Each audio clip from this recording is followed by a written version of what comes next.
Hola, ¿cómo estás, everybody? Welcome to Infinitives with John C.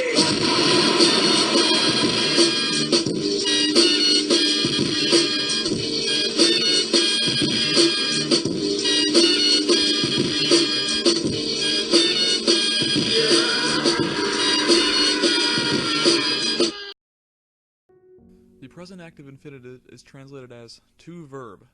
Can you guys find the infinitive? That's right, everybody. If you guys guessed Monere, you were correct. Monere is the infinitive. Next up, we're going to talk about conjugations. All conjugations are translated the same way. The only difference is the letter that precedes the RE. Take note of the letter that precedes the RE, such as an A with a long mark, an E with a long mark, an E without a long mark, or an I with a long mark. An example of a present active infinitive would be clemens volo circum venere cubiculum, which is translated as Clemens wanted to look around the room. Next is the present passive infinitive. For the first, second, and fourth conjugations, you replace the last E of the second principal part with an I. This translates as to be verbed. An example of the present passive infinitive would be Quintus honorare voluit, translated as Quintus wanted to be honored. For the third conjugation of the present passive infinitive, replace the ERE of the second principal part with an I. Next up on the grand old list of infinitives is the perfect active infinitive. For all conjugations of the perfect active infinitive, you go to the third principal part and drop the I, and add isse.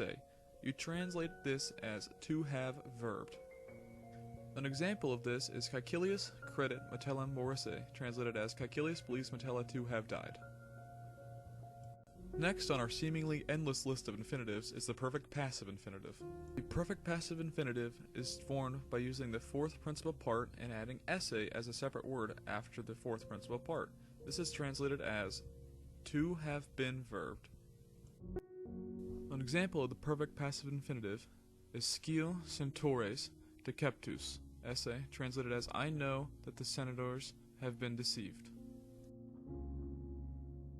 And last, but certainly not least, the future infinitive. You take the fourth principal part, replace us with us, and add esse. This is translated as to be about to verb. An example of the future active infinitive is credo, servus, fugitus, esse, translated as I believe the slave to be going to escape. Oh, thank God, we're finally done. Oh, no, sorry. For the future passive infinitive, what you're going to want to do is use the accusative supine. You're going to want to add try as a separate word for the fourth principal part, take off s, and add m. This is translated as to be about to be verbed. An example of the future passive is Firmiria Dominitam ire, translated, the thief wondered if he was about to be hanged. Congrats, fishies, you just watched a crash course in infinitives. Thanks so much, have a good day.